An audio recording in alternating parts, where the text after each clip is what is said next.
Hey guys, this is Blinky. I'm going to do a U-turn here and then I'm going to smash it.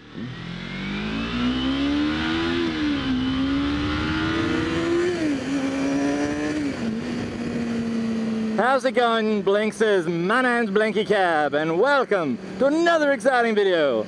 And I hope you're watching this one with your pants off, because that'd be pretty cool. Anyway, today I want to talk to you about my 2008 Yamaha R6. I've owned it for about 1 month, and I thought now's a good time to let you know how I'm finding it and how it kind of compares to the 250R. So I'll start with a little bit of a backstory. My previous bike was a 2010 Kawasaki Ninja 250R, which, as we all know, is a 250cc learner approved motorcycle. Not a whole lot of power, but a fantastic bike to learn on. So I owned that bike for about 2 years, and then I sold it about 2 years ago. And in between selling that and buying this, I did ride a couple bigger bikes. I rode Sly Rider's GSXR 750, I rode a friend's Honda VTR 1000, I rode another friend's Yamaha VMAX. All of these trips were very short-lived, not enough for me to gain any, actual riding experience on a larger bike, but enough for me to get enough to show me what lays beyond that of a 250cc. So it left me with a thirst for power. More power in my penis. Anyway, so what did I do? I went out and I bought a Yamaha R6. I'll upload a video called Why I Chose the R6, and that'll just kind of explain my thoughts behind my purchasing decision on the R6, but yeah, I'll upload that later. Anyway, just for now, we'll cut to the chase. I bought an R6, and I absolutely love it. End the video there. Cut. That's it. No, but seriously, I absolutely love the bike. Couldn't have picked a better one. The two main differences between this and the 250 that I found, obviously the power. This bike has got a heck of a lot more power.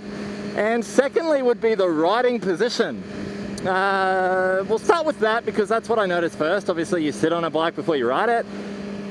When I sat on the R6, I went to put my foot on the foot peg and I completely missed it. It hit the ground. My foot hit the ground and I was like, what the hell, where's the foot peg? I literally had to look down to see where the foot peg was, you know, to make sure that it was there and some crazy banana hadn't stolen it. But lo and behold, the foot peg was there. It was just situated further back than what I was used to. So when you combine that along with the lower handlebars, it kind of forces you into this MotoGP-esque style riding position. Like you're like one with the bike, you're hugging it. I really like it. And funnily enough, during my research into buying the R6, a lot of reviewers said that the riding position isn't ergonomic, that after hours of riding you get sore wrists because of the lower handlebars and you get a sore lower back from leaning forward. Well, look, I can't speak for everyone, but I rode my bike for about 5 hours straight the other weekend and I didn't experience any of that. I was waiting for it and it didn't come. I had the general, I was going to beep it then, but I can't be fucked. I had the general riding fatigue that you get after riding for a long time, but by no means did I have any specific pain points. Like my wrists were fine, my back was fine, surprisingly. And yeah, I really like the riding position on this R6. You couldn't have it any other way. Like, it's perfect. If you're any lower, it'd be awkward, and if you're any higher, anytime you'd hit the throttle, you'd fall off the back of it. So I think Yamaha really nailed it. And then the second thing I said was the power. This bike has just got so much power. I don't know what to do with it. It's got way more power than I know what to do with. It's got way too much power for the street. I barely get to open it up. You know, it's crazy. Like, it's kind of like, it's like I only get to open it up obviously when I feel that it's safe to do so and so forth, but even then, it's nice to know that the power's there. I might not be able to get to open it up that often, but it's nice knowing it's there. It's a bit of an ego rub, I think, and maybe if you own a bigger bike too, you'll agree with me. It's kind of like having a hot girlfriend that'll only sleep with you some of the time. You know, she doesn't always want to fuck you, but it's nice to know she's there. It's kind of like that. That's how I see it. But anyway, the power is ridiculous. Funnily enough, again, in my research, people said that the Yamaha R6, one of the bad things was all the power is in the top end. It has no mid-range. Let me tell you, coming from a 250cc, there's power in the mid-range.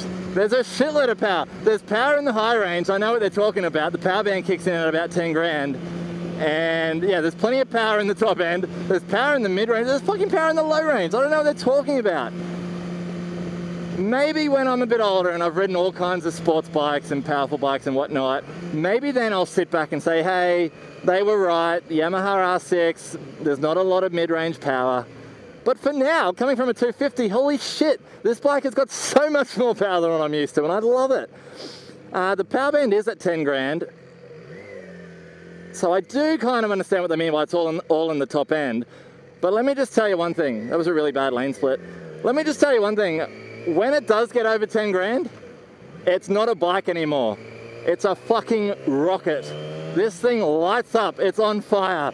It's almost like it turns into a wild bull. And I'm just this like mere mortal on top of it trying to tame it. And it just wants to get out from underneath me. It's out of control. It's actually a little scary.